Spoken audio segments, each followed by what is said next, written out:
Welcome into this Wednesday morning edition, Blue Sky Live, here with you today. Chase Parham and Neal McCready. He's in the Clark Ford studio. We'll talk about that in a second. I'm coming to you from my setup at home, courtesy of Realtree.com. Appreciate them as always for that. Tyler's been pretty busy. Talked to him yesterday. Probably have a little content coming to you here in the near future. But again, Realtree.com. Ole Miss winning both of its athletic endeavors yesterday. Baseball walking off Arkansas State 7-6 in the ninth inning. Braden Randall with a sacrifice fly, scoring pinch runner Brett Mosley. Story, however, Ole Miss fighting back from an early deficit because of 4 errors in the first 2 innings. They made 5 for the game. And that's sort of the topic of the early part of the year for Ole Miss, as far as is that creating a ceiling a little lower than it otherwise would because of where defense is. So wrote about that a little bit last night. And then at the Pavilion, the Ole Miss women get a big win overall for their hosting chances for the NCAA tournament, but also in this 4-game stretch that is very difficult against 4 ranked teams. They beat the Tennessee Volunteers last night 94-81.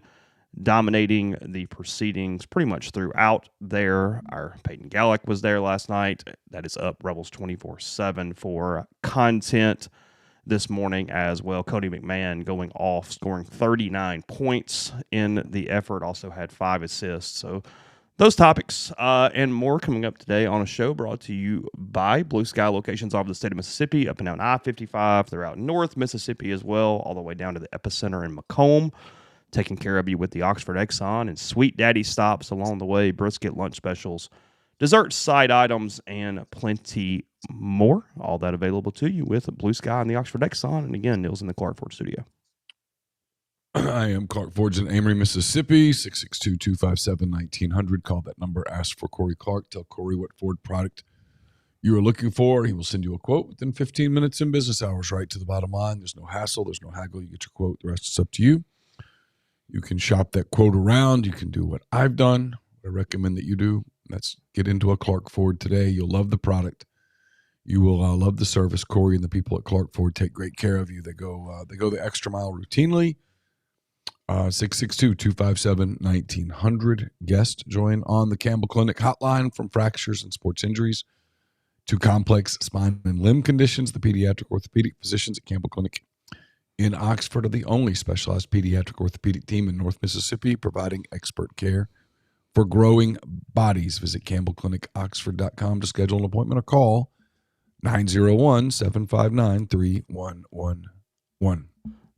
Couple congratulations. Yesterday was the 25th wedding anniversary for Ben and Hillary Craddock, so congrats to them after yesterday at number 25. Text with Ben a little bit yesterday, and then congratulations to former intern Chandler Morgan. She was named one of the top 40 under 40 to the Ole Miss Alumni Association yesterday, so congrats to her. She's had quite the broadcast career so far, currently in Jacksonville. Not a surprise there. We liked her back in the day, and she's still done great things, so congrats to Chandler on that. Hope all of you guys had a great and safe Fat Tuesday. It is Ash Wednesday today. In case you forgot, in case you're going to go try to get some ashes today, you're recognizing Lent. That begins today as the Mardi Gras season coming to a close. I have not figured out what or if I am doing today. The last few years, I've not taken anything away. I've tried to add something and do something better versus taking away. Do what? Don't do Lent. Yeah. Mm-hmm. Right? No, we do. Oh, I've been a Methodist all my life. I don't know that I've ever. Yeah. I mean, we're not as broad. It's not as broadcast or maybe as prevalent as Catholics, but yeah, there's certainly a segment to that. Literally, growing up in a Methodist church, the word Lent was never mentioned. Oh, really? Yeah. And I'm a fairly new Methodist. I mean, I grew up Baptist and Church of Christ and have been Methodist since 2000. I don't know, 2010, 2011, something like that. Yeah, I don't ever remember my church in Louisiana mentioning Mardi Gras or Lent or any of that, honestly. Yeah, because I mean, I know for years, and I've not been to many of them at all, only a handful, but they do like Lenten lunch series throughout the period and things like that. So, yeah. Interesting. Yeah, anyway. All good, but just reminding you in case you're getting into that today. Couple other notes. First, the cap I have on from Hobie Dry Goods. It is the limited edition cap. It came out only February 10th. There are not many of those available, so if you'd like to pick one up, the sort of army green with the Navy Ole Miss script. It is available there, hobiedrygoods.com. Again, there is a limited number of those, and that's not just a marketing ploy. That is the truth. So again, hobiedrygoods.com.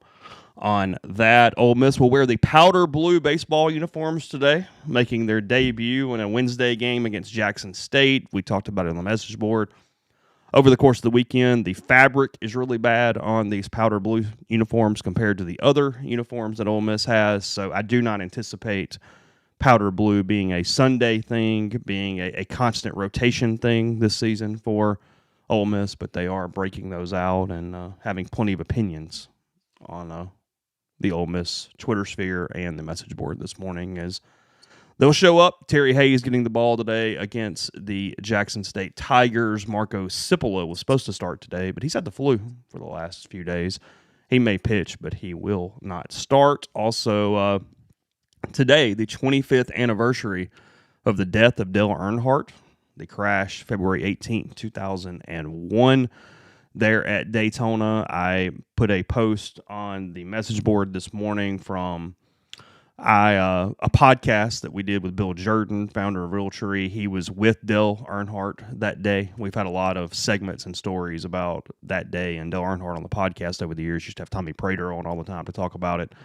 And then I did link that story from Bill with him being with Dale that day. If people are interested, that is there on the message board at Rebels 24/7. I remember, I don't think I knew that he died for several hours. We had a baseball practice that day because that would have been my junior year of high school, and I remember coming into the baseball locker room and it being silent. And that's a group of people that obviously aren't all NASCAR fans or whatever, but I think it spoke to just the overall nature of Dale Earnhardt's presence, his face in the sports world, the pop culture world. Everything about it is that's the one memory I have is just simply almost like whispers. And as you walked in, nobody was saying anything. And then you started debating and talking about what happened and where it went from there. So again, February 18th, 2001. From that, seeing in the stream, G. Gatlin says that NASCAR has never recovered from that. It certainly has dwindled aggressively in popularity over the last decade and a half, at least after that time period. I mean, there was a day when, dude, that was a draw. I mean, it's almost taken a turn, sort of like boxing from the 80s to the 2000s. It's a very similar arc in a lot of ways. Yeah. When I was a kid, boxing was big. When I was in Mobile working professionally, NASCAR was huge. It was a big part of what we did. We had a beat writer who went to most of the races. I'm sure that played a role in it. I don't think that's all of it, but he was one of the biggest names in the sport, and he died on the track. Hard to overcome that. It's one of the reasons football got as aggressive as it got about some of the targeting stuff, trying to really legislate that out of the game, that there was a fear of someone dying on the field. Yeah. Oh, sorry, not my mic all over there. No doubt. So 25 years, tons have changed. I mean, somebody says the car was so recognizable just in the world. Forget the sports world or the pop culture world or anything else. Just the recognizable, the recognition of the three in black there. So last night, this is noteworthy again. Coney McMahon for Ole Miss women's basketball. They knock off Tennessee. They moved to 1-1 in this 4-game stretch. They lost in Lexington pretty bad on Sunday. They beat Tennessee last night, and again, a game they pretty much dominated from the tip. And then they face LSU at home on Thursday before heading to Columbia, South Carolina. Again, ESPN Game Day will be in attendance there on that Sunday for the Rebels and the Gamecocks. I was pulling it up right here just because I was curious again from a net standpoint for the women. They came into last night at 19 and Tennessee was 20, and they moved up one spot. So Ole Miss is 18 in the net as of right now. 21-6, I believe, is their record at this juncture. I think that was their 8th SEC win last night as well. And then the story, Cody McMahon, the Ohio State transfer. It's what's going to give Ole Miss a real chance in March because you've got one of the best players in the country. Her 39 points last night. She had 10 boards, again, 5 assists. That ties Eugenia Connor and Peggy Gillum for the third most ever points by the Ole Miss women's Rebels in a single game. It only trails Gillum, who has the record, and then Bianca Thomas in program history. It's also a pavilion record for the women. That was previously 34 by Crystal Allen in 2019. Also, the most points by an individual in an SEC game this season. So Cody McMahon making a lot of accolades and records there last night with 39 for the Ole Miss women. They were excellent last night. So again, that coverage there at rebelgrove.com. No, and rebels7.com. Wow, I hadn't done that in a while. Okay. A lot of muscle memory. Peyton did a really good job covering the game. He's done a really good job covering this team so far. And they will definitely be in the tournament.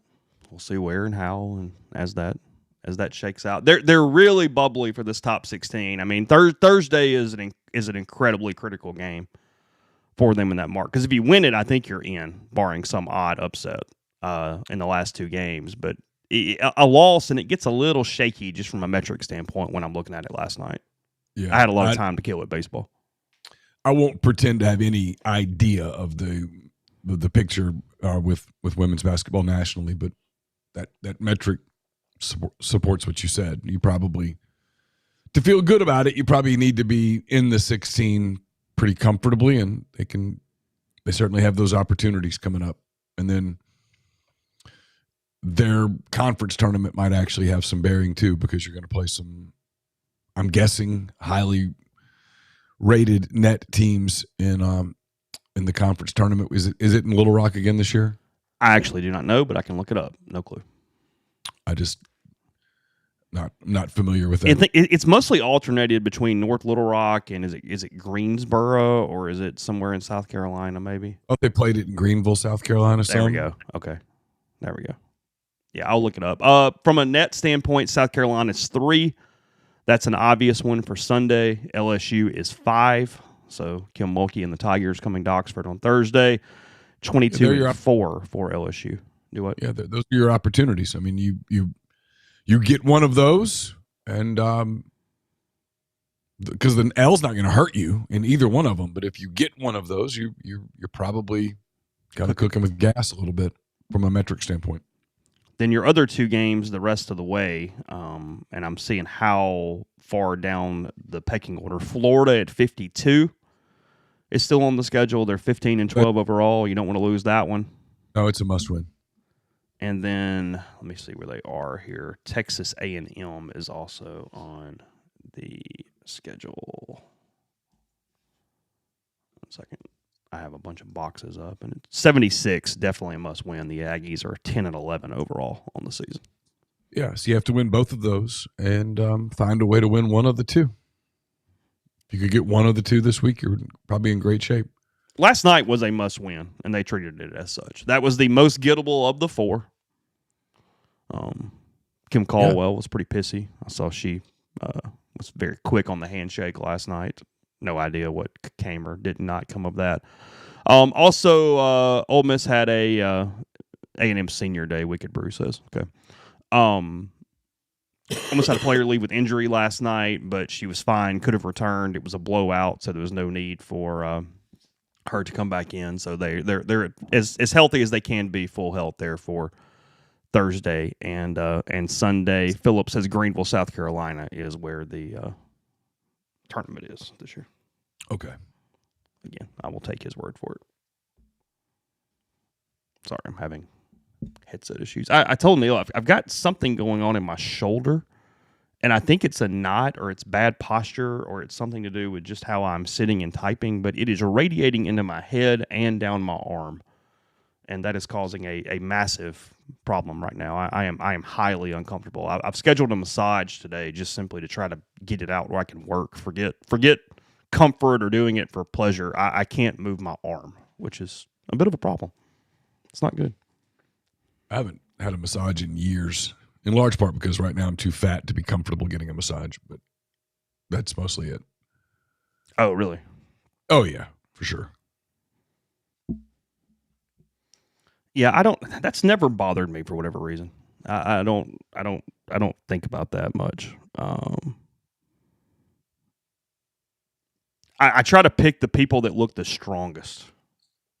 That's my massage deal. When I'm going through the list and I'm trying to pick through, I'm like, okay, who looks like they have the strongest hands that can try to hurt me? That's the goal as I am doing it. So yes. Baseball last night. Before I move on to some other things, look, it's a Tuesday in February. They got the win. I think Arkansas State is improved. I don't think they're about to go win the Sun Belt or anything, but new coach has done a good job there since replacing Tommy Raffo. Pretty good job. They're not bad. They make a lot of fundamental plays. Neil had alerted me yesterday that their shortstop is Pat Harrison's grandson. What's amazing about that, and I was talking to somebody last night, and it just shows you Mike's tenure. Pat was the last baseball coach at Ole Miss before Mike, and that was 2000. I mean, it's been 26 years. It's just kind of odd when you think of it that the current coach replaced Pat Harrison. But good player. They've got a couple guys that can really play. And Ole Miss, again, they were the better team. They gutted it out. They scored single runs in the 7th, 8th, and 9th to win. They overcame 2 deficits. But the defense, I thought Mike was pretty measured and correct last night when he was talking about it, because he said, look, number one, he goes, yes, we have to fix things. There's no doubt about that. It was bad. It was ugly, not minimizing in any capacity. But you don't want to completely sour winning. And you don't want to make it all about the mistakes, and you don't want to beat them up there on February the 17th because of those things. Because it was, look, you came back. You had some good relief efforts. There were some positives. But I think in some ways it's almost more discouraging for Mike and for Ole Miss that it's not a lot of booted baseballs. It's not like the ball's going through legs and just dumb stuff in that way. The majority of the errors so far this season have been of the throwing variety. And in some ways, that's focus. That's paying attention to what you're doing. That's not rushing. It's two things in once, and you can decide where you want to put this, and it's going to depend on whether they fix it. It's mental. Throwing errors are mental errors a lot of times. So it's very fixable, which is good. The other side is it's really stupid.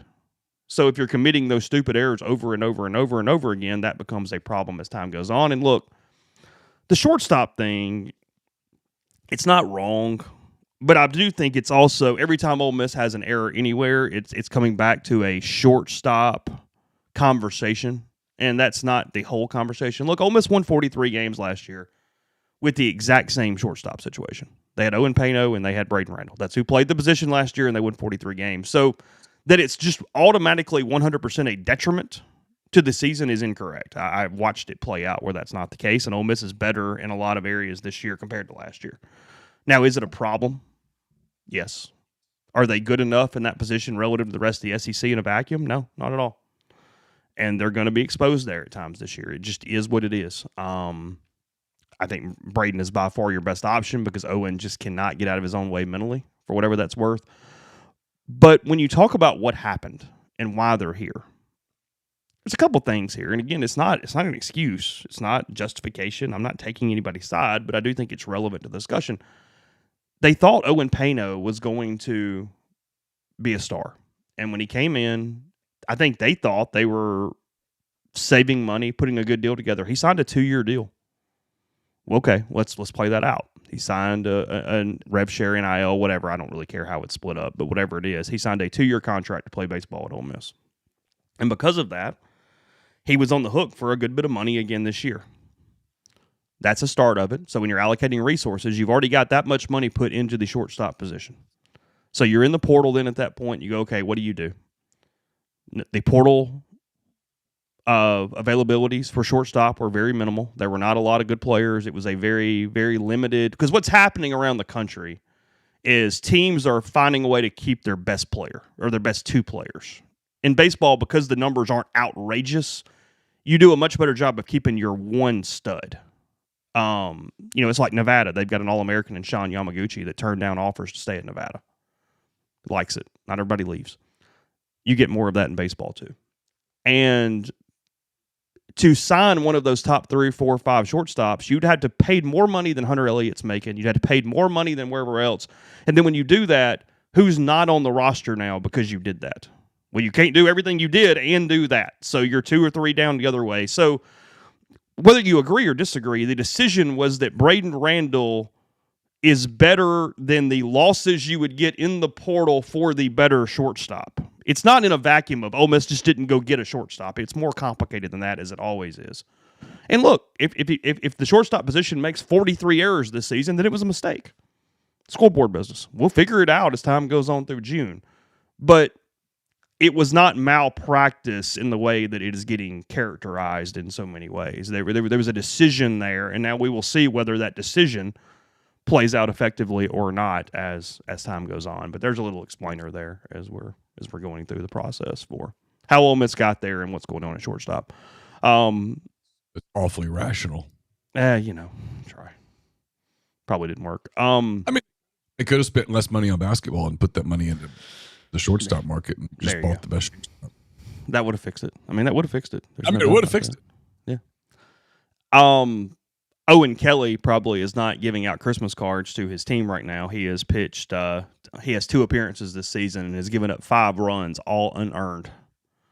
Through their 2 appearances. He started yesterday. His stuff was okay. Now look, he's got to be better, but it was fine. But they just kicked the ball around him, and it's the negative to his profile is that one of the reasons they brought him in from St. Louis is because he had about a 50% ground ball rate with the Billikens. Well, the issue with that is if you don't play defense, ground balls become problematic very very quickly. So sure. Anyway, I'm going to give it some time before I pass anything resembling judgment. Well, it's February the 18th. They play a 5th game today at 4:00, and frankly, a 5th game that it's hard to take much from, because if Jackson State is the typical Jackson State that I am used to, save your offense sucks today arguments, because the ball is going to come in at like 73 miles an hour all day. And if anything, it's a detriment to playing this game today. So when Ole Miss pops up 19 times but wins the game 11-4, just move on with your day. With all due respect, I hate these games. Hate them. They do nothing for anyone. It's a regional sport. You play teams close to you. I get it. I'm not whatever. But yes, I do not like the way that these games set up. It's an easy game to reschedule if weather does what weather often does on. It's not going to do it today, but if weather does what it often does on February the 18th in the South. That is true. Yes, it's a throwaway game. It'll be fine. I mean, I will give them this: if you're going to play one of those games, at least it's Jackson State. They are one of the class of that league. It's not the level of some of the ones. So yeah, I mean, a lot of teams lost around the country last night. I mean, I see it here. Yeah, somebody said Auburn lost Cincinnati. Coastal Carolina lost last night. You lose midweek games. I mean, it's a conversation that we have in a lot of ways. Look, is there a certain standard to the midweeks? Yes. You don't need to go any worse than 20-6 in the non-conference. That's kind of the number that I always put on. Anything better than that's good. Anything worse than that's a problem. The 20-6 is the baseline for me in the non-league. But again, we don't, as a society, watch a lot of other teams, so you're not emotionally noticing every time Auburn and Georgia and South Carolina lose to Francis Marion. They're out on a Tuesday. One of the major shifts in fandom, frankly, is that you can watch your team so much that you don't watch the other teams, and so you don't notice that the other teams, maybe they're kicking the ball around too. Maybe they're committing throwing errors at this point. Maybe they look shaky defensively. I think they've won every game, but State and LSU have not looked very good so far, at least in the field and on the mound. Now, State hit the hell out of it last night against Troy, but And if I'm a coach, I don't want my team to look awesome in February. Mm-hmm. I want my team to build and look awesome in May and June. Yes. I don't want my team to be awesome in February. It's going to be difficult not to get complacent. It's going to be difficult to get their attention, to get them to work. You want some things to be able to work on. You want to build. You don't want to peak in March. So speaking of that, we'll move on. We won't focus on it more than we should at this point. But first, we do that. Let me tell you about NE Spark, the fastest, most reliable fiber internet option available. Whether you're streaming the Rebels or connecting with family and friends, they offer both residential and business packages with speeds up to 2 gigabits. To learn more, register for service. That's nespark.com. NeSpark. Get connected. Stay local. I have a mailbag to you later today that's brought to you by Art Hayes, Sotheby's International Realty. Are you thinking of making a move? Put the power of Sotheby's to work for you. As a licensed agent with Sotheby's and a supporter of all things Ole Miss, Art can help you buy or sell in your hometown or anywhere in the world at no charge to you. Seriously, so call and ask Art how. 612-805-5929 or email art at arthur.hayes@lakesmn.com.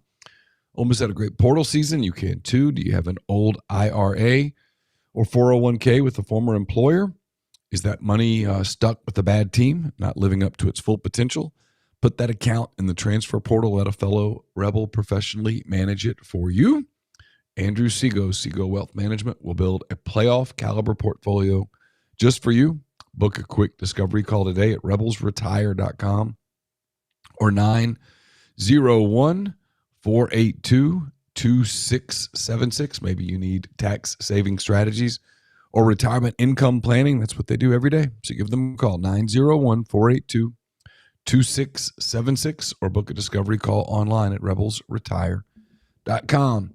We're brought to you by our friends at Comer Heating and Air, Southern Air Conditioning and Heating, different names, same great people, products, and services. If you live in Oxford, Batesville, Tupelo, those areas, call Comer, 662-801-1777. If you live in Memphis, South Haven, Hernando, those areas, call Southern, 662-429-4429. We're also presented by ENT Physicians of North Mississippi as the largest private ENT practice in the state. Their goal is simple: delivering fast, expert, comprehensive care for patients of all ages with ENT, allergy, sinus, dizziness, balance, and voice-related needs. With same-day or next-day appointments with ENT urgent care for that annoying cough or sore throat, in-office CT scans, and same-day allergy testing and access to their comprehensive audiology team, offering a full range of services from hearing aids and custom hearing protection to potential surgical options, ENT Physicians of North Mississippi are committed to removing barriers to care. They now have new locations in New Albany and Starkville, in addition to Tupelo, Corinth, and more. Get more details at entnorthmississippi.com or call 662-844-6513. Podcast also brought to you by New Albany Pharmacy and Solutions. That's 140 Fairfield Drive in New Albany. Contact them, 662-539-7777. New Albany Pharmacy and Solutions, family-owned pharmacy with excellent service, wide range of gifts for all ages, home decor, jewelry, and more. Tell them you heard about them from MPW Digital. 15% off any non-medical purchase.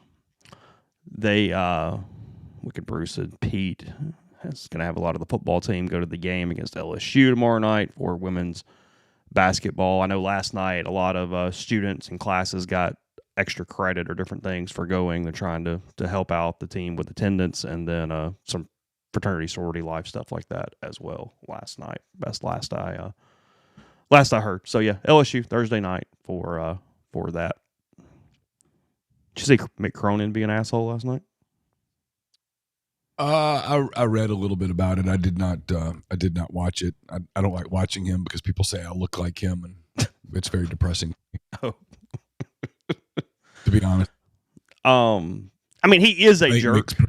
I think Mick's an unattractive guy. I mean, just being honest. And when people say you look like him, I'm like, that's confirmation of the fact that I know I'm ugly, and in my mind's eye, I'm not that ugly. So it's kind of depressing. So no, I don't watch him. I get that. He's always a jerk. I mean, he's a hothead. He's an asshole. What was interesting about the exchange last night is that they got popped by Michigan State. It was in a bad mood. They've been okay this year. at best. Was the difference in a player being the one that was like professional and understanding of the assignment? Because the reporter, and I'm moving on to Ole Miss in a second, but I did find it interesting. The reporter asked the player about it. He was a former Michigan State player, and the student section was interacting with him, and he found it fun and kind of funny, and the reporter was doing that story and that whole deal, and the player gave great answers. He understood what the reporter was asking, was whatever. And I mean, as soon as he started to ask of Cronin, he was trying to actually get a quote about his own player, and he just snapped. And then as the reporter tries to just explain what he's saying, I mean, he does the incredibly disrespectful thing of, "Are you raising your voice at me?" It's like, what if I am? I mean, you're not the principal, for God's sake. I mean, there is a point here. Like, look, plenty of media are freaking morons and probably deserve it from time to time. But at the end of the day, it is a one-on-one reaction, and the coach can be an asshole too. And that happens plenty of times. And that's what I thought. I was like, I mean, all just doing a job in different ways. Like, get the hell over yourself. You're making how many ever millions of dollars. You lost the game. Part of your job is to sit there, and if the question is professional, treat it professionally. And like, he's one of those guys that kind of gets a pass for it for whatever reason because it's become his personality. And I think that's annoying me in some way. Oh, yeah. He can do it because it's just what he does. Okay, well. I'm not a giant fan of post-game stuff as it is. I know it's a big part of what we do. People are emotional post-game. I know, like, sometimes fans get mad that you don't ask more hard-hitting questions in post-game. I think there's a valid reason to be cautious with your post-game questioning. He's an emotional type. I think he's kind of steered into it over the years a little bit. Not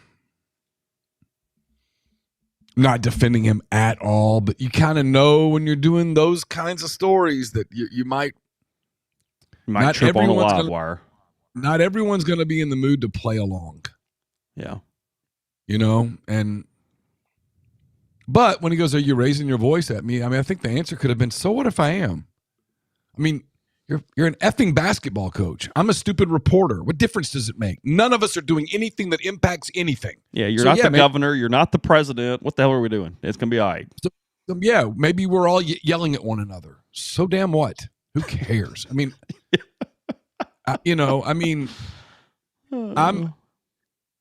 my philosophy on it is I always try to be very respectful of these people post-game because they just did something emotional. 100%. I tell students that all the time. Have thick skin. They are dealing with a professional failure within 10 minutes. Nobody's asking you about your dumb shit after 10 minutes. Sorry, I'm cussing. Well, and if you're doing it right, you aren't emotional and they are. Mm-hmm. And so you have to be aware of the fact that you're approaching this with yes. And so, I don't know. Cronin's had a disappointing season. I don't know what he thought about his team going in. I can't begin to tell you anything about UCLA basketball, but that stuff happens. And then in today's media, with every single thing becoming a social media thing instantly, I think sometimes people can overreact to it and it becomes more than it was, which was a temperamental coach who just lost, losing his temper. UCLA men are 17-9, and even though they got popped, a loss in East Lansing, Michigan, is not going to have a negative impact on their season at all. No, not at all. But who knows what else is going on with his team? I think he had one of his players. He kicked one of his players off the court last night. I mean, there was probably more to it than just the question about the Michigan State student section. Yeah, for sure. Ole Miss tonight, one of several games in the SEC. We went over this schedule yesterday. Arkansas, Alabama, definitely the headliner tonight. That is in Tuscaloosa, Alabama, a 3.5-point favorites over the Razorbacks, 8-4, Bama, 9-3. Arkansas in the SEC. Ole Miss is a 9.5-point underdog to Texas A&M and Bucky McMillan in his first season, 7-5 for the Aggies, but they have been scuffling big time. I'll get on that in a second. With a little more, Ole Miss 11-14, 3-9. Oklahoma's in Knoxville tonight, minus 10.5 for the Volunteers against the Sooners, 8-4 against 3-9. Vanderbilt, Missouri, a pretty good game tonight in Como. Vanderbilt, 3.5-point favorite on the road at Missouri tonight in that one. And then Stephen Pearl and the Auburn Tigers are in Starkville tonight. Auburn 5-7, Mississippi State 4-8, and Auburn is favored by 4.5 in that game to close the night. Again, 8 o'clock ESPN2. SEC Network, it's 6 for the Rebels and the Aggies. I had it up a second ago, so let me find it. Texas A&M was white hot. They were 7-1 in the SEC. They have lost 4 in a row. They lost a barn burner at Alabama, 100-97. They lost at home to Florida, 86-67. Got popped. They lost a 1-point game to Missouri at home, 86-85, and then they went to Nashville and got popped again, 82-69 by the Commodores. So now 7-5 in the SEC, 17-8 overall, but schedule pretty favorable the rest of the way in some ways, at least metrically. I don't know if their recent run is more of who they are with the losses and whatnot, but metrically, Ken Palm is calling for a potential 5-1 finish for the Aggies the rest of the way. They have Ole Miss tonight. They have an 81% chance against the Rebels. They have a 51% chance at Oklahoma. They're going to lose probably in Fayetteville, 23% in that one. But then to close the season, they are basically a 60% favorite against Texas and Kentucky back-to-back at home, and then LSU on the road there. By the way, Mike White did get his win last night. He went to Rupp and pulled one off for the Bulldogs that they absolutely needed and maybe had to have. So big win tonight. Big win last night for Georgia. It helped them a lot that they got Wilkinson back.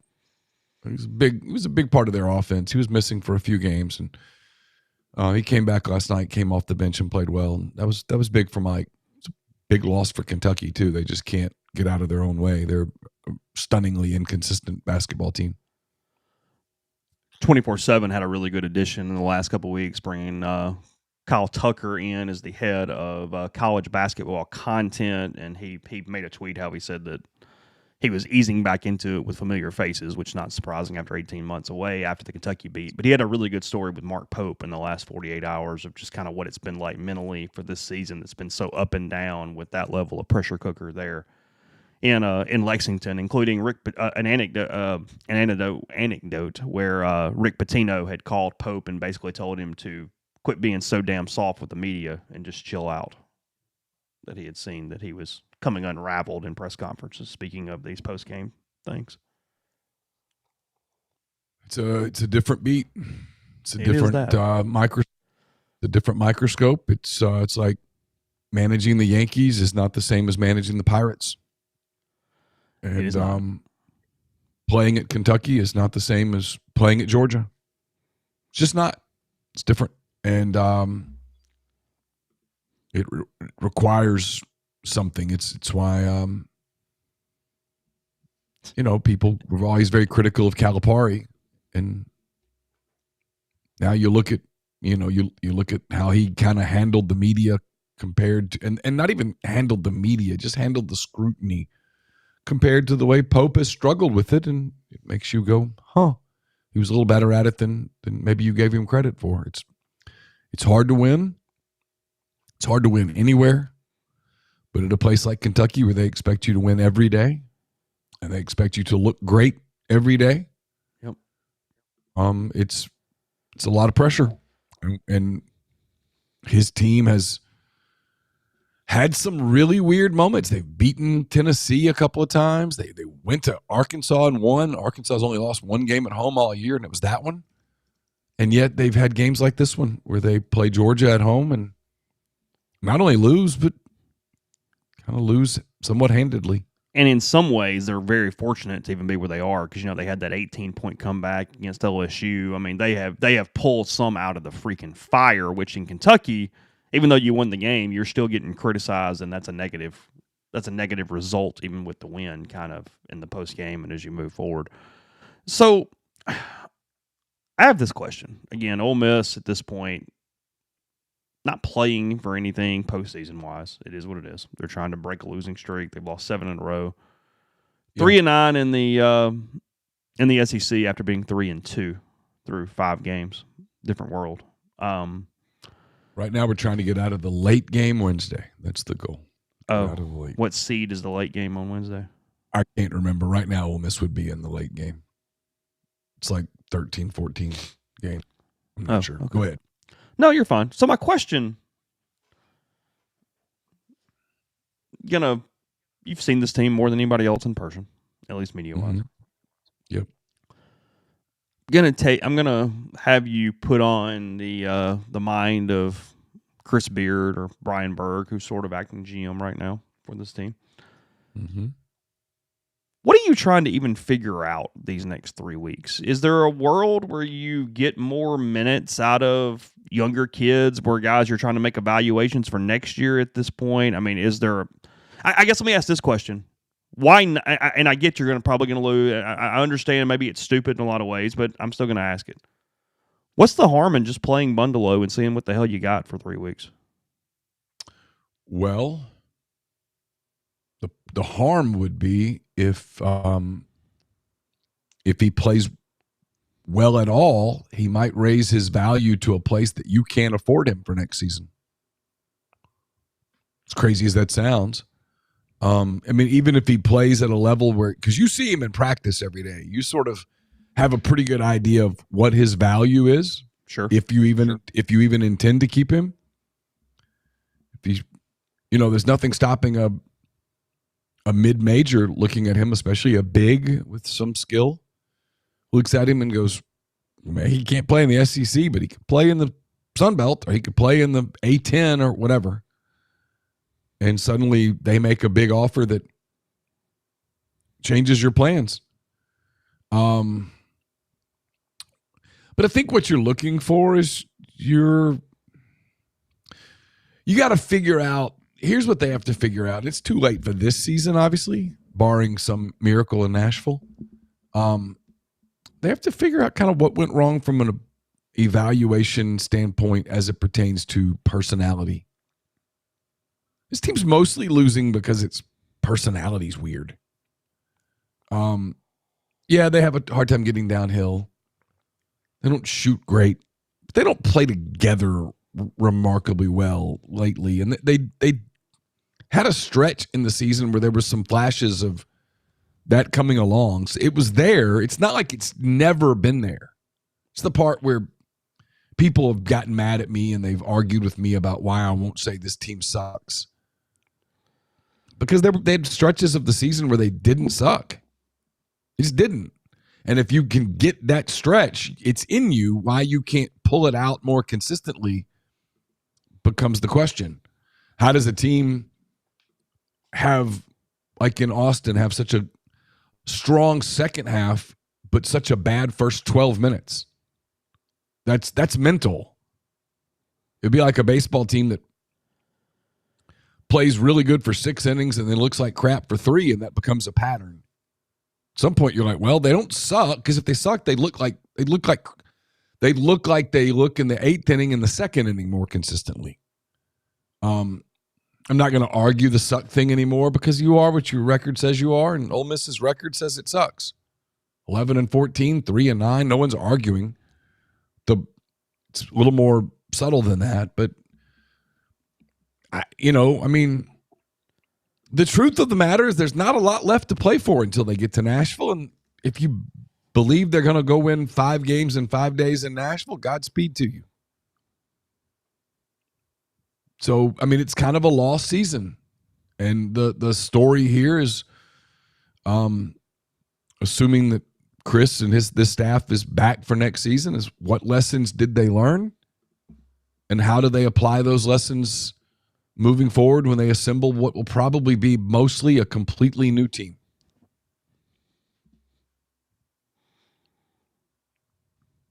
And that's not great for content, Jace, to be honest. Yeah. Because even in a world where Ole Miss wins tonight, I don't know what the hell I don't know what the hell I'm writing. The great turnaround? Probably not.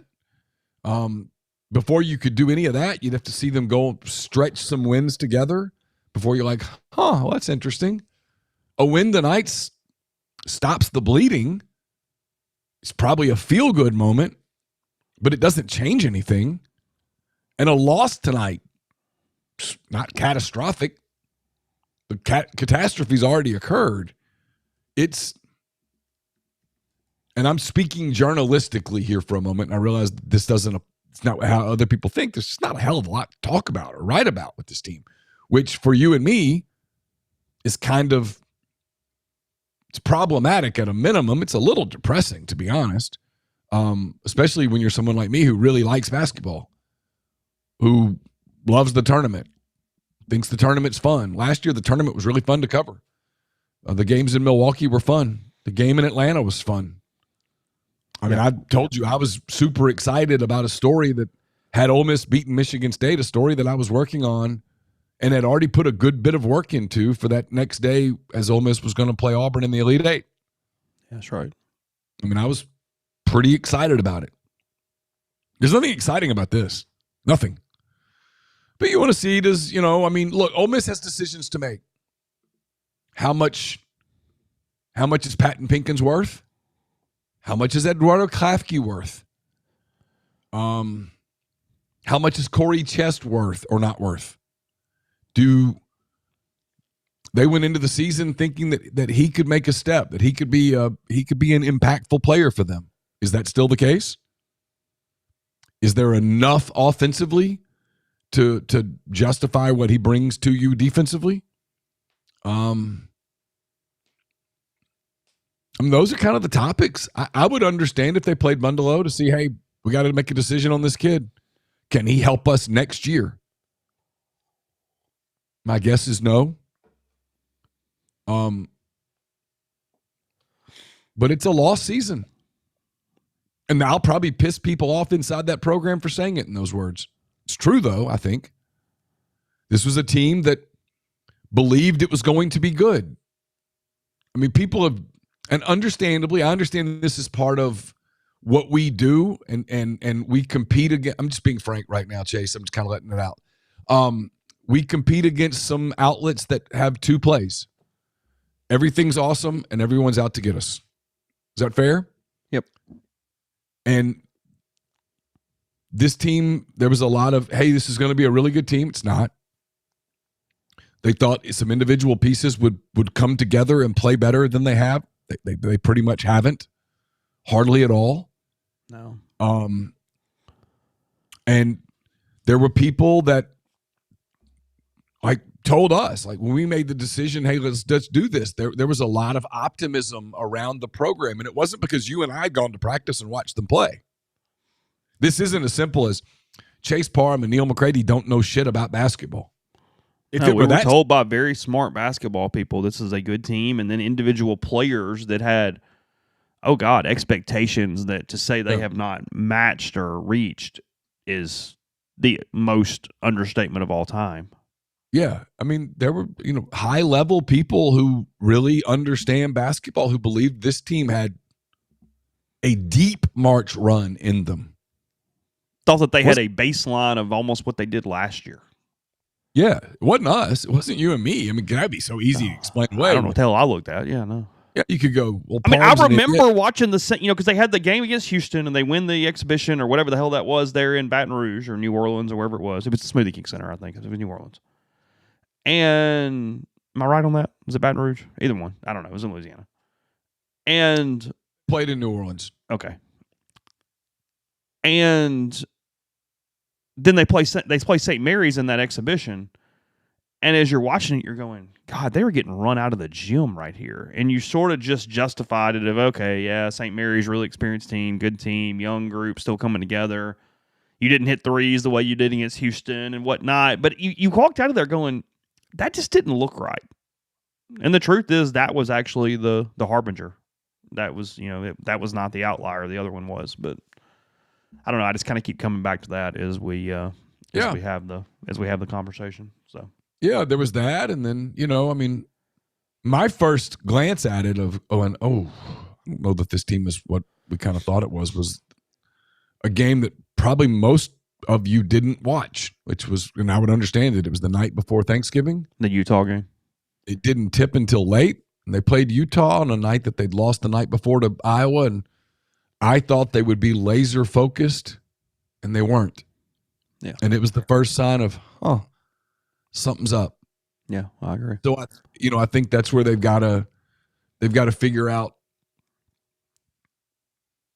There's a lot there, but I kind of got lost in my point a little bit. I apologize. This team, it just didn't come together the way that they thought it would. And that is the interesting part to me, is it's not, because it would be one thing if you put together a team and you walked into it and your honest expectation was, man, I don't know, this team has a chance this isn't very good. I didn't get any of that.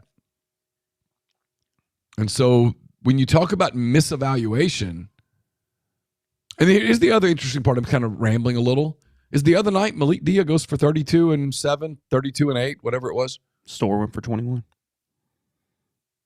Going into the season, if I told you, hey, you're going to have a home game against Mississippi State where Malik goes for 32-8, Store gives you 21, I think most people in that room would have said, we're good. And yet defensively you couldn't make stops. You couldn't follow a scouting report. You went into a game with priority one is taking away Josh Hubbard's right hand, and he beats you with his right hand all night. There's a lot of that kind of thing. That's where when I tell people that's where there's soul searching to be done. The soul searching is on. Malik D is not a bad basketball player. I've watched him play a lot of basketball. If anybody wants to argue that, I'll argue with you. AJ Store is not a bad basketball player at all. No. Does a lot of really good things well, in fact. Cameron can be a good player. The pieces didn't fit. And now you've got to do it again in this era of a sport that has no continuity at all. You have to figure out a way, how do I put a team together? Is Patton Pinkins a person I build around, or is he a complementary piece? Is Eduardo Klafke a guy that I find a bigger role for? Because he's probably put himself in a position where he could go out and probably make more on the open market than maybe Ole Miss would pay him, I'm guessing. How do you manage that part? What do you do with him? So, I mean, there's a lot of eval for them to do, and but you're doing it in an environment where, I mean, all you can do really the rest of the way is play the role of spoiler until you get to Nashville, where you could do that deal with yourself where you go, hey, man, it's happened before, and it has. I mean, I was the last week of my mainstream journalism life was spent covering the SEC basketball tournament in Atlanta, where a Georgia team, Bliss, that was planning to fire its coach the moment that it got lost. They Dave Bliss and Sunday Out of Gaines and some of those guys got red hot, and they beat Ole Miss, and they beat Kentucky, and they beat Arkansas, and they beat somebody else. I can't remember who, to win the SEC championship and get a bid in the NCAA tournament. I mean, it's happened. The odds of Ole Miss winning 5 games in 5 days in Nashville, I would bet damn near anything against it. But I guess you're in it till you're not, and they'll coach hard and all of that stuff and scout hard and all of those things until the final buzzer goes off in Bridgestone. But, I mean, there's no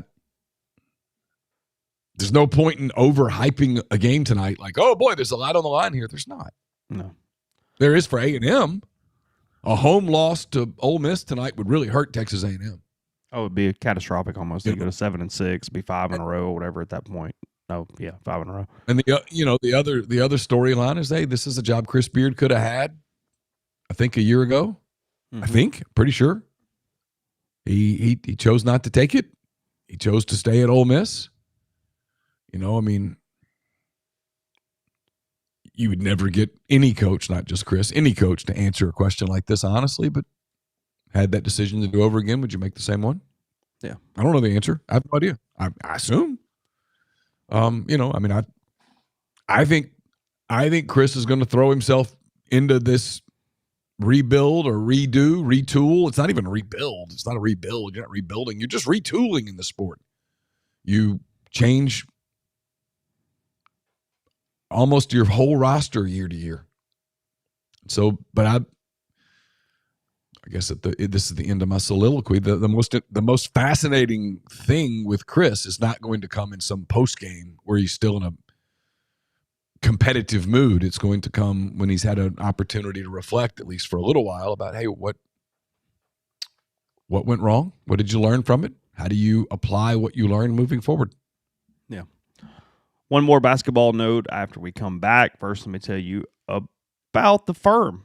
Does your home and auto insurance keep going up with the folks at the firm? A proud Liberty Mutual and Safeco Insurance agency partner. Take a look. Founding Ole Miss alum Brian Hayden, they service the entire Southeastern Conference with a team of licensed professionals. Review your insurance needs and put together coverages to protect you and your family without breaking the bank. Schedule a consultation by calling 662-236-1101 or email staff@thefirmsouth.com. We're brought to you by Arnett's Fine Jewelry. It's a fourth-generation jeweler located in the old Lamons building, North Lamar Avenue in Oxford. It's great for gifts. We got birthdays this time of year, obviously, anniversaries, graduation, not terribly far around the corner. They've got all the things that you would want for that: flexible bangles, diamond pendants, earrings, and much, much more. At Arnett's, they want to be your jeweler. We're brought to you by the College Corner. Got another weekend of baseball at Swayze coming up. Expected to be pretty cool this weekend, so you're going to want your hoodies, your jackets, your sweatshirts. But the warmer weather's around the corner. It's coming. You'll want your polos, your tees, those types of things. They've got all of that at the College Corner. More than 4,000 square feet of the best Rebel gear in Oxford. So you can avoid the traffic on the square or Jackson Avenue, and you can stop right by the Oxford Commons just off of Sisk Avenue and get all the brands you're looking for: Nike, Horn Legend, Champion, Antigua, just to name a few. They've also got locations in Ridgeland and Flowood, and you can visit them online at collegecornerstore.com. And hey, it's still always, even when it's cold, perfect weekend for Coors Banquet beer when you're out watching baseball. Get you some Coors. It's brewed in the same tradition of the original 150-year-old recipe. Banquet's crafted with 100% Rocky Mountain water. So when you are enjoying a banquet, you are drinking history. And we're brought to you by Argent Wealth. Call Argent Wealth's 401k advisory services team today, and they'll conduct a complimentary, no-obligation benchmarking and analysis of your current 401k plan. Mention that you heard about Argent on the podcast, Blue Sky Live, MPW Digital. You get 10% off your first year's fees. And we're brought to you by John Edwards, Regency Travel Incorporated in Memphis. If you're thinking about trying to plan a trip that creates a lifetime of unique memories, get in touch with John and give him some parameters, give him a budget, let him give you some options. And know this: you don't have to live in or near Memphis to take advantage of his services.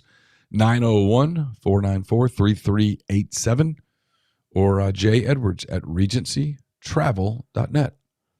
Mint Mobile's best deal of the year is happening right now. Get 3, 6, or 12-month unlimited plan for $15 a month. All Mint plans come with high-speed data and limited talk and text on the nation's largest 5G network. You can bring your current phone number and number over to Mint. No contracts, no nonsense. Turn your expensive wireless present into a huge wireless savings future by switching to Mint. Shop Mint unlimited plans at mintmobile.com/MPW. That's mintmobile.com/MPW. Tax and fees extra. Initial plan term only. May slow when network is busy. Capable device required. Available speed coverage may vary. Mintmobile.com. And podcast brought to you by Horn Legend. HornLegend.com. They sponsor my weekly Around the Horn content item that's coming tomorrow at Rebels 24/7. So many different options there for you. I've got it on pretty much every single day from Horn Legend, HornLegend.com. Jackets, vests, pullovers, quarter zips, sports shirts, men's and women's outerwear options. HornLegend.com. Click the drop down. MPW Digital is how you've heard about them. I would appreciate that. Again, HornLegend.com. And podcast brought to you by G&M Pharmacy, 662-236-2222. They deliver locally in the Oxford area and offer medicine. Free prescriptions the same time each month and take care of you. One trip to the pharmacy, one delivery. Everything you need when you need it with G&M. Again, that's 662-236-2222.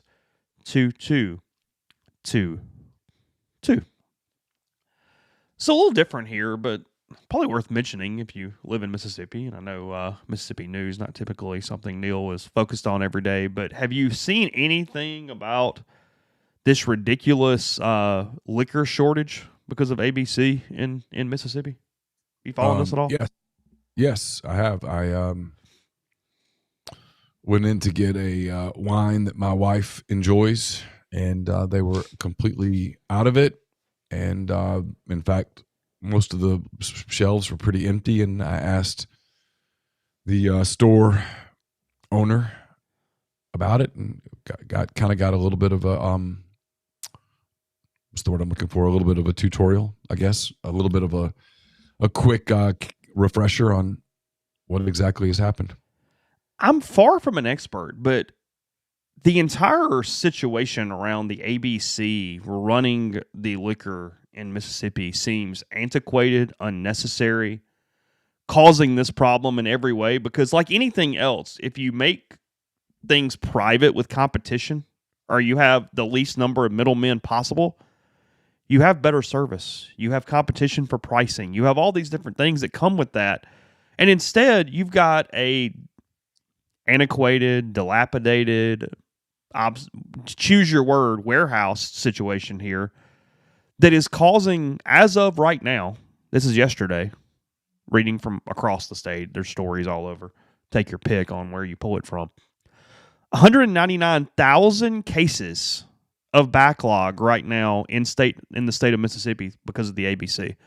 Stores, restaurants, casinos can't find empty shelves, killing businesses.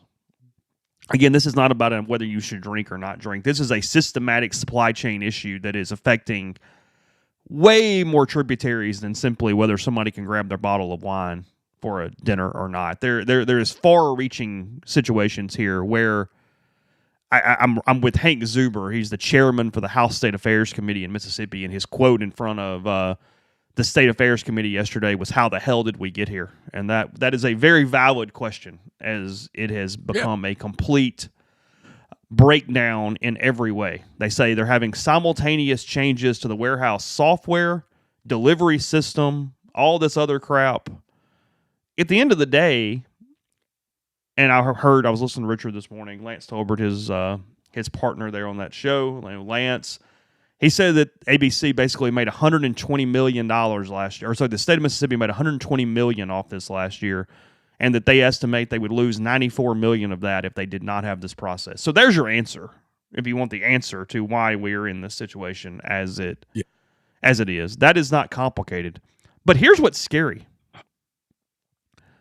Officials expect the current backlog to be reduced by half by the end of March.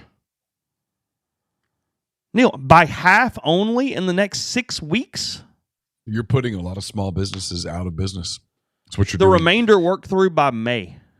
That's the entire spring. It's why people like me who do not believe in big government don't believe in big government. When you put government over something, it gets over-regulated and inefficient. If you let things operate in a free market, in a capitalistic society, efficiency thrives. Always has. Competition is a good thing. It's good for the consumer. And in this case, I feel really bad for a lot of small businesses that are being hammered right now. Yes. How much Ray Lamar, the representative for the chair? Go ahead. Sorry, I'll have that. Yeah, about something they didn't do. It's not like they've done something stupid. It's not like they misordered or they misallocated or they didn't order enough or they ordered too much or whatever, where you could look at it and go, well, this is kind of self-inflicted. No, this is completely out of their control, which just must feel very, very helpless. And then they're getting charged on some occasions full price for only getting part of their shipments. So you're even getting that right now from the criminal. From and the here's man, the thing, if you will. I mean, I'm guessing that the Costco, some of the big companies, I bet they're not even feeling this at all. That's where you get into where it's corrupt. And yes, I'm saying if I were the state, I would be looking into ABC and I would be exploring corruption. Representative Trey Lamar, chairman of the House Ways and Means Committee, mentioned a possible temporary solution, quote, purchased directly from manufacturers during the time frame and just cut ABC out completely until it gets its act together. I'm with that. Yes. One. That's the answer. Yes, Trey. There it is. I'm with you. And then, Trey, amen. And then the only thing I disagree with Trey on is, and if that works, make that permanent. Yeah. What we do is we're showing we do not need you. Because, look, here's part of it. They said, hey, what if we just go straight to manufacturers and you have a pickup? We'll take care of it ourselves. You know what their answer was? Hey, we don't have the warehouse space for that, so people can't come just pick it up. You're just hostage. We have no interest in doing anything to help you figure this out as time moves on. So somebody's going to have to step in and go over them because you're not going to get an answer here. It's going to continue to be a disaster for at least the next 10 weeks, it looks like, minimum. That's predatory to me. You're severely punishing small businesses, maybe to the point where they get stretched to a place where they can't survive. And I don't know, I have not seen this, but I 100% take his word for it. Richard mentioned this morning that somebody with the ABC is saying it takes 5 to 6 years to build a new warehouse. Oh, hold on a minute. What? In what world? Why? That is asinine on 15 different levels. Chase, when you put government in charge of anything, you know what What's you're the going famous to get. Ronald Reagan quote? The 8 scariest words in the language is "We're from the government and we're here to help," or something like that. Yep. If you put something in, let the private sector be in charge of something, they will fix it. You put the government in charge of something, they will ruin it. You could figure out a committee of 10 random people in Mississippi and say, hey, we need a warehouse to handle this, and they would have it figured out in 48 hours. Just 10 random people in Mississippi. Sure. Put them in a room and go, hey, we need a big building to kind of run this thing. Okay, cool, sweet, we'll find it. Yeah. We got it. All good. Maybe 3 or 4 throughout the state. Make this real easy. All good. But when you make everything go through all the red tape and all the political machinations of government, it creeps to a crawl, stops, and businesses are harmed. And yet those businesses still have to pay taxes.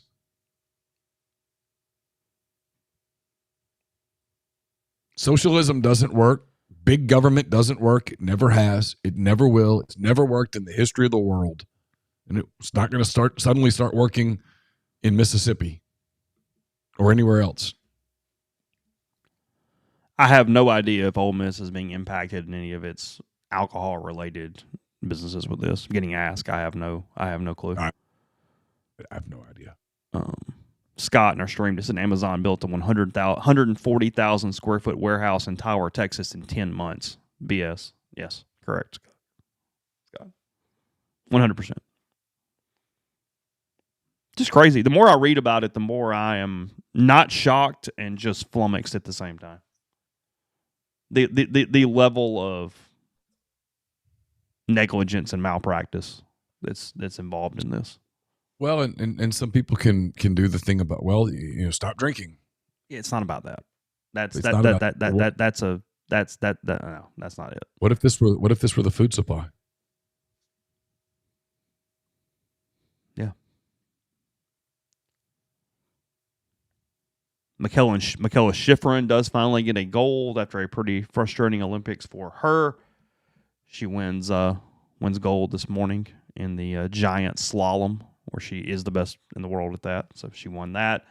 Men's hockey plays Sweden today in a really bad draw. They ended up the number 2 seed after the group play round, but because of the way the scheduling and the quirk works for the bracket, they're facing 3 seed Sweden in the quarters. So one of the top 3 programs in the world will not even sniff a medal stand here with the loser of Sweden in the U.S. I think 2:30 today, something like that is the time for that.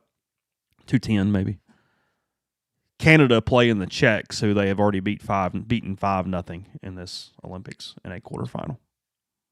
No Soviets. I'm making a joke. Yeah, I know. I saw a really good story in The Athletic this morning talking about why Norway is not really good at hockey because they dominate every damn thing else in the Winter Olympics. This was a story about Norway and hockey this morning. What was the? I mean, it's a different. In some ways, it's a different skill set. It's an institutional thing that takes a lot of time. I mean, they're really focused on skiing and a lot more of the individual type elements that go along with it. But it's worth it if you're just kind of curious of how things. A lot of those countries, like when they have spring break, they don't call it spring break. They call it ski break. Oh, really?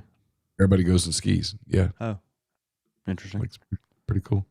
Yeah, don't hate that. All right, we'll take our final break. Tell you about Chicory Market. ChicoryMarket.com is the place to go to schedule any of the events. They got their happy hours on Wednesdays. It's pretty much all year long. And they got an upcoming partnership with Circle and Square. They're doing a beer pairing dinner there at Circle and Square. So they're great food, led by Heath Johnson, and then the beer on tap and available there from Circle and Square. You can find more information out about that again, ChicoryMarket.com. Go to the events page. It's down there. You can pre-register. You can go ahead and reserve your seats and take care of it there. So cool partnership between the two of them. Again, that's ChicoryMarket.com. Get the beautiful, healthy smile you deserve at Corinth Dental. Dr. Bubba McQueen, Dr. Jenny Beth Hendrick are devoted to restoring and enhancing the natural beauty of your smile using conservative, state-of-the-art procedures that will result in a beautiful, long-lasting smile. From routine checkups to advanced treatment, including implants and Invisalign, Corinth Dental is here to help you achieve your smile goals. Schedule your appointment today. Take the first step toward a better version of yourself. It's corinthdental.com. Podcast also brought to you by the Jackson Graber Group with GMFS Mortgage, local trusted mortgage lender right here in town. Condo financing, they take care of that. Take care of your in-house processing, underwriting, servicing. People you know taking care of your business, not some out-of-town group that is only worried about the corporate side. Wide range of loan options. You can also just ask some questions, refinance, buying the home. Give John a call. That's gmfsmortgage.com/JGG, 662-762-4502. Somebody mentioning the Maui Invitational that Ole Miss is in next, this coming November for the 2026-2027 season. The 8 teams in that are Arizona, BYU, Clemson, Colorado State, Ole Miss, Providence, VCU, and Washington. So those are your 8 teams participating in that event. Does Chaminade still play occasionally? I don't know. Is that still a thing? I'm going to look and see. Just kind of curious. I don't know. That's who I'm thinking of, right? Yeah. Yeah, they still play. Am I crazy on that? Chaminade men's basketball. They still play. Okay. They are 8-97 all time in the Maui Invitational. You know their most famous win, right? I should, but I can't think of it off the top of my head. They beat Ralph Sampson in Virginia. That's right. Yeah. Chaminade is 12-12, 10-8 in the Pac West, following a 15-point win over Azusa Pacific. Okay. Their last Maui Invitational win was in 2017 against Cal. There you go. Before that, Texas in 2012, Oklahoma 2010, Princeton 2007, Villanova 2003, Stanford 92, Providence 91, and Davidson 1984. Those are the wins. Do you know their mascot? Something swords or something. What is it? Sword? Is it? The Silver Swords. That's Silver correct. Swords. Okay. Yeah. All right. Nathan Medina led the most recent game with 26 points. Good for him. Yep. Big day for Nathan. Kyrie out for the season. Is that breaking news? No. Oh, No, okay. they'd be foolish to play him right now. I mean, the NBA has a tanking issue, but it is what it is. They've attempted to fix it over the years, and it's hard to do.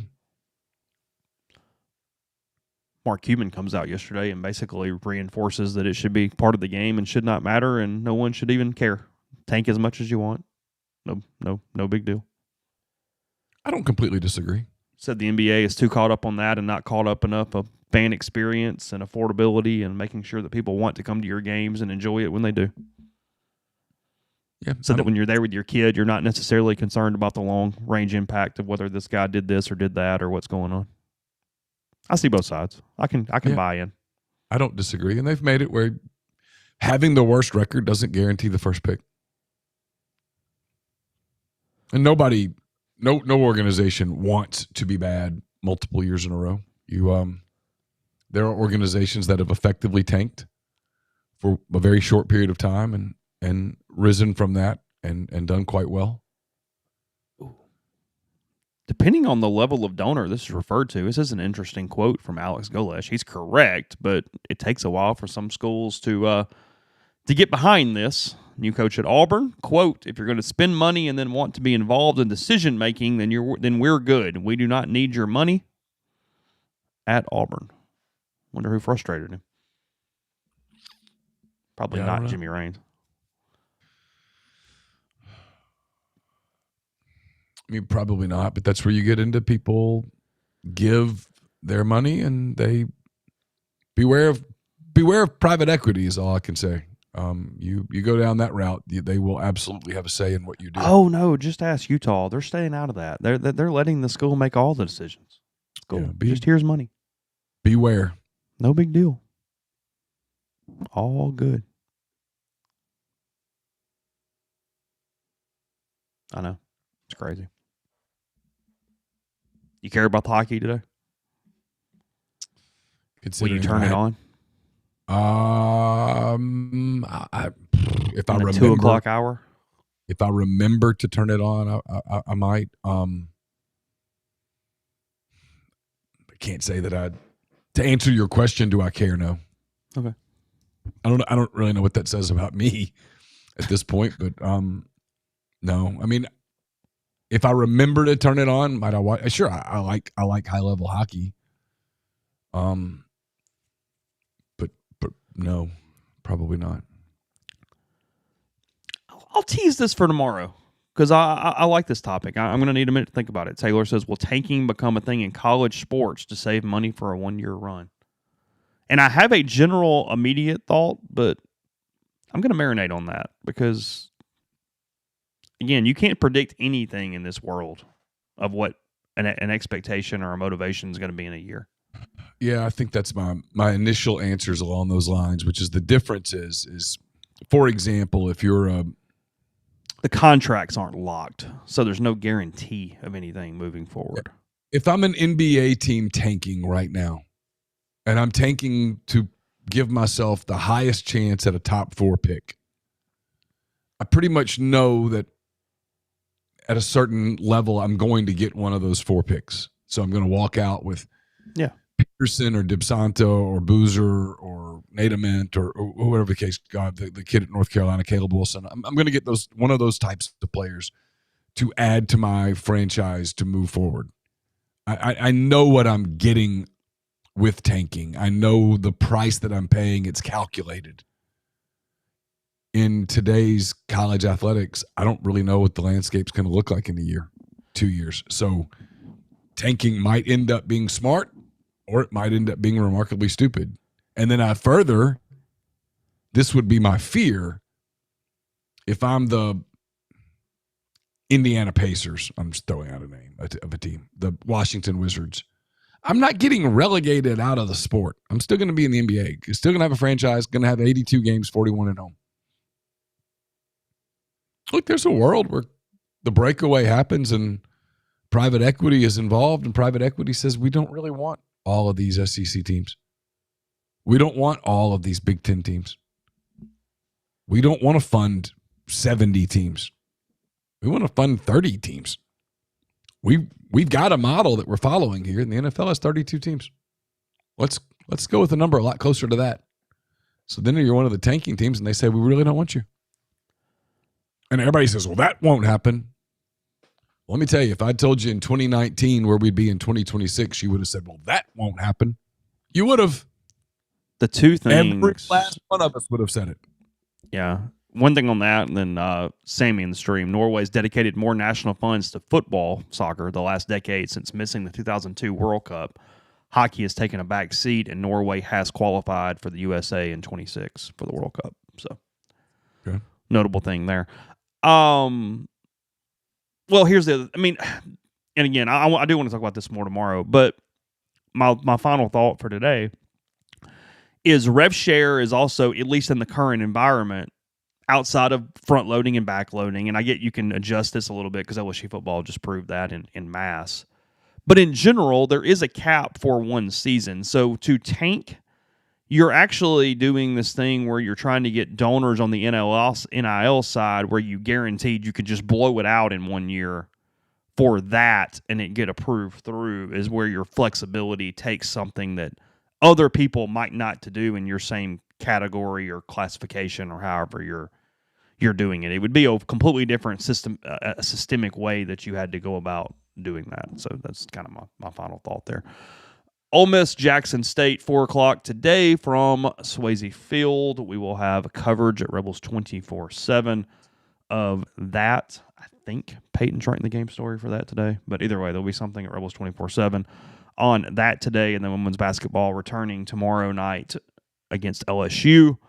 Kim Mulkey coming to the Pavilion with her Tigers. So that game is tomorrow as well. And then this weekend, Ole Miss, Missouri State. Ole Miss men's basketball tonight, Texas A&M again, SEC Network, 6 o'clock for that. So appreciate all you guys. Take care, and we'll talk to you again tomorrow.